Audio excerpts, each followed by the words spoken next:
Grabe pagkaganda naman ng outfit na yan. Akala mo naman kung saan pupunta. Makikifiesta lang naman. Ngayon pala is makikifiesta tayo sa sariling lugar natin dito sa Magallanes, Agusan del Norte. Kaya eto na nga at sumugod na si Super Dudoy. Siyempre yung kasama namin is yung family namin. Baka magulat kayo kung bakit kami nakikifiesta. Pwede naman kami magfiesta doon sa bahay namin, no? Pwede naman talaga. Kasi fiesta sa lugar namin. Pero hindi ko tinuloy. Kasi na-stress talaga ako ng bongga mga kalab. Kasi nag-order man ako ng lechon vavoy pero hindi madumating doon sa bahay namin. Balak talaga akong magfiesta. Kaya dahil sa stress ko ay bakla, hindi na talaga ako nagfiesta. Lahat ng mga in-order ko mga lechon vavoy ay ibinigay ko na lang lahat dyan sa mga tao para bongga din ang kanilang mga fiesta dyan. Kasi alam ko, wala pa silang kain yan.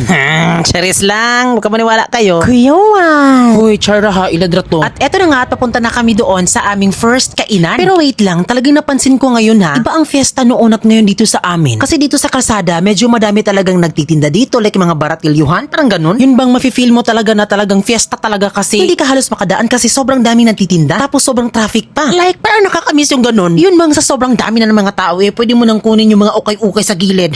Ganon.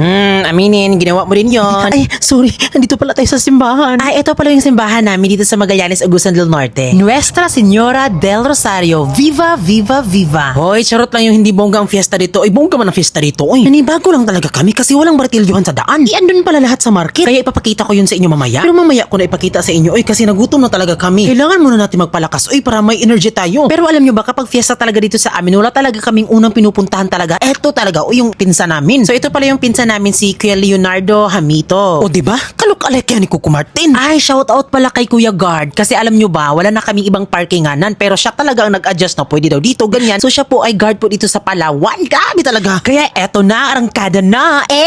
Kainan na. Eto na girl, unang kain na to kaya. Kailangan talaga natin kumain talaga ng bongga kasi hindi natin alam sa susunod na bahay baka hindi tayo makakain. At eto naman si mama parang nahilo dahil sa gutom na daw kaya nagmamadali talaga siyang pumunta doon. Uy, basta hindi siya mabinlan. Nung pagdating nga namin dito sa pinsa namin, nakita po namin dito si Jipoy at si Tisoy, mga kalaro namin noon ang babata pa pero ngayon ang dako-dako naman nila no. Isa pa tong mga bata po na ang babae talagang nagmano talaga sila agad-agad kasi akala nila lula nila ako. Ang ganda talaga nila. Pero girl, gwapo yan noon, ngayon maganda na. At yan na po yung mga kadugo namin. Grabe naman talaga yan sila. Nakadating talaga dito sa Magallanes, Agusan del Norte. So taga Davao City yan sila. Yung iba naman is taga Carmen. Ito talaga yung unang bahay na pinupuntahan talaga namin kasi hindi talaga sila mga laog. Pinapakain talaga lahat ng ulam bakla tapos sa sobrang bait nila, kahit plato ipapakain nila sa'yo. Charot lang. Kaya yun mga kalab, nagkain-kain na talaga kami dyan. Maraming salamat talaga sa Hamito family. Dahil nabusog talaga kami. Ito din po yung mga sisi ko mga kalab na nakita namin sila dyan. Nakikifiesta din sila kaya kain-kain din talaga kami ng bongga. At nung pagkatapos nga namin kumain, pumunta kami agad sa simbahan dahil magsisindi kami ng kandila. Syempre pasasalamat talaga tayo sa poong may kapal. Hindi talaga dapat mawala yan. Uy, dahil nagsiksikan na talaga ng tao ay bakla hindi na talaga kami naghiwalay talaga ni Francis. Maghawa kami talaga kami palagi. Uy, so sa part na to mga kalab, hindi talaga namin expect na marami palang nakakilala talaga sa amin kasi nung paglabas namin mga kalab, ako'y ginoo ko naghinag pa picture. Ang saya man ni ate tapos my God, kinilig ako kasi sinabi niyang guwapo. Ay, ginoo ko, maganda daw ako ay ginoo ko ate, sana legit yun. Disclaimer muna baka sabihin nyo na jacket ako baka feeling hindi. Uy, nag-jacket ako kasi bakay, grabe naman, init yan uy. Tapos nag-rejuve tayo, o diba? Syempre baka masunog yan. Sobrang sarap talaga sa pakiramdam kapag may nakakilala talaga sa'yo. Kaya ako talaga kahit init talaga ay bakla, kailangan pansinin talaga lahat ng mga nakakilala talaga sa amin. Kaya maraming salamat. At isa pa tong si Burlasoy. So kapitbahay lang po ito ni Francis, vlogger din siya. Palagi mo siyang nauulaw talaga sa amin. Sabi ko sa kanya, huwag kang maulaw kasi silingan lang man tayo ba. Try niyo pong visit po yung kanyang page dahil nakakatawa po talaga yung mga vlog din po niya. Sa part na to is uwi na sana kami kaso nakita po namin si Pamaybay TV, yung aming kaibigan talaga noon at ngayon. Ay, matagal din talagang walang communication talaga kami ni Kuya kasi sobrang busy din nila. Grabe, sobrang sarap talaga sa pakiramdam. Natuwa din po ako sa mga kuya na to kasi nanonood sila sa mga vlog namin. Tapos sabi nila, kamusta na doon yung alimango namin? Sabi ko, ha? Andito na sa harapan niyo, uy. At eto naman yung kapatid ko. Nakakadating lang kaya makikifiesta din po siya sa mga classmate niya. Kaya eto nang at bumalik na kami sa simbahan kasi magsisinulog kami. Girl, sinasabi ko sa iyo na hindi kumpleto yung pagfifiesta mo dito sa amin kapag hindi ka nakapagsinulog. Eto naman si mama pa sayo-sayo talaga. Grabe naman talaga yan mama. Uy, ganyan talaga yan kahit sa bahay. Sayo-sayo talaga yan. Uy, hindi man yan mahiya ba? Kasi kahit doon sa tindahan kapag bumibili ay sumasayaw pa din yan. Eto naman si Francis, nagulat ako sa sayaw kasi parang nasa diskuhan. Kaya sabi ko sa kanya, Sheda! Kaya tumigil siya kasi pinagalitan daw siya ni Lulu Imaw. Grabe naman yan. Mahabagang Emre, patawarin mo sana ang batang ito. Habang nga kami nagsisinulog, my God, grabe talaga yung suporta ng mga tao, mga kala. Like sinasabi nila na ang humble daw namin, namamansin daw kami, hindi daw kami maarte. Aba, syempre naman, oy, hindi dapat magpa magpaka-ui-ui, magpaka-feeling, no? Every time talaga na meron ng pa-picture talaga sa amin, sinasabi talaga yung mga ganong eksena talaga. Like sinasabi nila na buti pa kayo, hindi kayo snub, namamansin talaga kayo, na-entertain talaga kami mga fans nyo. Yes, of course naman, no, kasi in the first place, nung wala kaming halos viewers, kayo yung unang sumuporta sa amin talaga. Kaya kahit sobrang busy namin, papansinin talaga namin kayo, bakla. Kami parang yung Silinda Pilanada, White Cortisonay. So nanghingi pala kami dito ng bulak kasi sobrang baho talaga, promise. Yung feeling na kapag inamoy mo, ang sarap talaga mabuhay, nakaka-relax. Kaya isa dito sa mga dinudumog ng tao. Nung pagkatapos nga namin magsinulog, ay umupo muna kami saglit dahil pupunta na naman kami sa peryahan. O diba, pumunta talaga agad. Alam nyo, napansin talaga namin ni Francis na hindi na kami kagaya ng dati. Na nasa bahay lang, nagmukmok, na hindi talaga kami palagala noon. Gumagala naman kami noon, pero minsan lang kami nila Ate Geraldine at Francis. Pero ngayon na andyan na po yung Carlia, tapos si Kylie, tapos ang lalaki na nila Giselle at Marian, ay talagang mapagplanuhan talaga kung saan kami gagala. Alam nyo, sa part na to, naantig talaga ako kasi kahit na nagmamadali talaga kami kasi baka uulan na, nagulat talaga ako sa tinawag ako ni tatay kasi kilala niya pala kami. At syempre, bilang respeto, nagmano talaga ako sa kanya. Talagang sobrang saya talaga ng puso ko kasi kilala kami ni tatay. Pinabista ko sa Norte, Gandarang, Pubring Hilasur. Natuwa din po ako dito sa kanila kasi kilala pala nila kami. Grabe, hindi ko in-expect talaga kasi yung tinanong ko sila, ay nag-sign language lang po sila. At natuwa na naman ako dahil sila nanonood pala sila sa mga vlog namin. Grabe, sobrang dami kong mga nakikitang vlogger. Isa na po ito si Boss 4D. Shoutout Boss 4D. Okay. Out sa akong page, Boss Balbas. Shoutout din po sa inyo mga kuya. Akala nila hindi ako namamansin. Namamansin man ako. Uy, busy pa lang talaga. Kaya relax lang kayo dyan. At andito na po tayo sa market ng Magallanes, Agusan del Norte. Ito na po yung mga sinasabi ko sa inyo na bakit wala mga baratilyohan doon sa daanan. Eh kasi andito lahat po sa market. Bali, magkatabi lang po yung peryahan at baratilyohan. At andito na talaga lahat ang pwedeng pagpilian mo. Ikaw lang talaga yung hindi pinili. Ouch!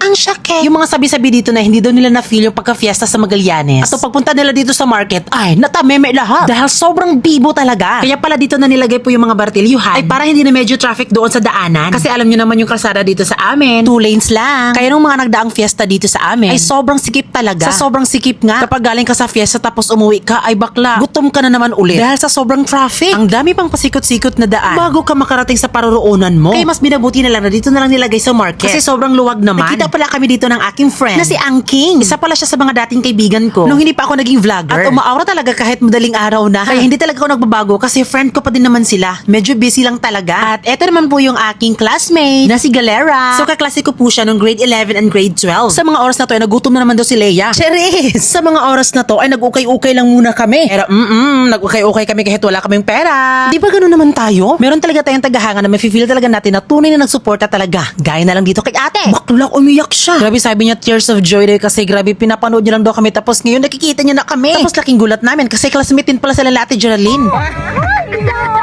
O diba si Ate Geraldine nagulat din? Sobrang tagal naman kasi ng panahon ngayon lang sila nagkita. Kaya nagkikwentuhan talaga sila sa mga high school life nila. Grabe no, meron talaga tayong mga kanya-kanyang mga memories talaga nung high school pa tayo. Ika nga nila na mas pinakamasaya daw yung high school life. Totoo nga ba? Comment nga kayo dyan. So dahil sa sobrang haba na ng aming oras sa paggala, uuwi na kami. Pero bakla, hindi pa pala dito nagtatapos dahil bumiyahe na naman kami kahit gabi na dahil nagyaya yung aking classmate. Nagdadalawang isip pa nga kami pumasok dahil doon pala siya nakatira sa kapatid ng papa niya. At laking gulat ko dahil andyan po pala si Mami Dalia. My God, nakakahiya naman ito eh. Isa sa teacher sa Santo Niño Elementary School, Magallanes, Agusan del Norte. At ito po yung aking classmate nung grade 4 to grade 6 na si Prodeline Midalia. At alam niyo mga bakla, sobrang bait niyon. At ito na po si Mami Dalia. At in fairness ha, nung pagkakita ko kay ma'am ay mas lalong bumata siya. Bakla, parang hindi siya tumanda. Parang mas matanda pa ako tingnan kay ma'am. Kaya nagmano na lang si ma'am sa akin. Charot lang. Kaya siguro ganyan pa din yung face ni ma'am. Kasi naalala ko dati bakla, hindi ko nakita na kasi mangot yan. Palagi talaga nakangiti. At isa pa dun, parang may sariling ring light. Kasi sa sobrang puti, ang blooming. And how many years ngayon lang talaga ako nakapasok sa bahay nila. Grabe, sobrang ganda. Actually, nung mga elementary, palagi naman kami nagapunta dyan sa bahay po nila ma'am. Hindi lang talaga ako mahilig pumasok sa bahay nila ma'am. Baka sumumpong na naman yung pagkalikot ng kamay ko. Ang gaganda pa naman ng mga gamit nila. Pero ngayon, pagkakataon ko na to. Ayos! Ito naman si Prode, hindi pa nga kami nakakain. Parang papailisin na kami. Charot lang. At eto naman po yung mga kapatid ni Mami Dalia. Bakla, ang gaganda. Pero napansin ko, parang hindi lang naman nagkakalayo. O diba, titigan nyo ng mabuti. Parang magkakapatid lang kami. Kinapatawa sila bigla kasi ang baga daw ng naong ko. Charot lang. Pero actually, yung mga kapatid ni ma'am is taga Cortez Bohol po sila. Pumunta lang talaga sila dito dahil fiesta po sa lugar ni ma'am. At napatanong yung isang kapatid ni ma'am kung sino daw po yung kasama naming babae. At sinabi ko naman na pamangkin ni Francis na maliit pa lang andito na siya sa amin. Kaya medyo namangha yung kapatid ni ma'am. Kaya sa mga oras na to nakiusap si ma'am na iwan lang daw muna kami dito. Kami na daw ang bahalang ububos sa pagkain na to. Dahil magsisinulog pa si ma'am kasama yung mga kapatid niya. Kaya hindi na nakapigil si Giselle. Kaya yung unang kinuha niya is lechon baboy. Pero teka lang, parang ito yung binigay ko sa mga tao. Yung kanina, naalala niyo ba yun? Yung namigay ako ng mga lechon baboy? Charis lang. So nawala na talaga yung hiya namin dito kasi kami na lang talaga yung nabilin. Ay basta. Maraming salamat talaga sa Medalya family dahil naimbitahan kami dito sa kanilang bahay. Grabe naman talaga yung kain dito ni Francis. Talagang hindi na mapipigilan dahil sa gutom. Medyo napasarap talaga yung kwento namin dito ni Prode kasi diba, nung mga elementary pa kami, sobrang dami naming mga memories. Basta isa sa hindi namin malilimutan ay yung nanguha kami ng dumi sa mga baka. Kasi diba alam naman natin na talaga ang lakas makapagpataba daw ng mga tanim niyan. At ito naman po yung kasama namin ay kapatid po ni Prodeline. Naabutan ko din pala ito nung elementary. Dumating na din pala yung mga kasama ni Prodeline para syempre makifiesta, diba? Ganun yun. Pero nung pagdating nila ay wrong timing dahil wala ng kanin at ulam. Pero buti na lang ay mautak sila kaya nagbaon sila. Kasi alam kasi nila na pupunta kami dyan. At talagang kapag kami ang kumain ay uubusin talaga namin yung nasa lamesa. At nung pagkatapos namin kumain, nagpaalam talaga kami agad. Kasi baka kami ang pahugasin ng plato. Pero dahil sila yung last na kumain, syempre sila yung manghugas ng plato. Uy. Kaya sa classmate ko, maraming salamat talaga sa pag-imbita. Sa susunod na naman daw, sabi ko, bakit hindi bukas? Pwede naman siguro, diba? At nung nakakain na kami ng panghapunan ay syempre, dumaan muna kami ulit dito sa peryahan. Dahil medyo mataas pa yung oras namin kapag umuwi naman kami doon sa bahay namin, diba nakaka-boring? Total, alas 7 pa naman, kaya gumala muna kami. Pero alam niyo ba mga kalab, naglalaway na talaga kami dito sa mga bilihin kasi tumiming po na wala kaming sahod ngayon. Kaya tamang nood lang talaga or baka may mabingwit.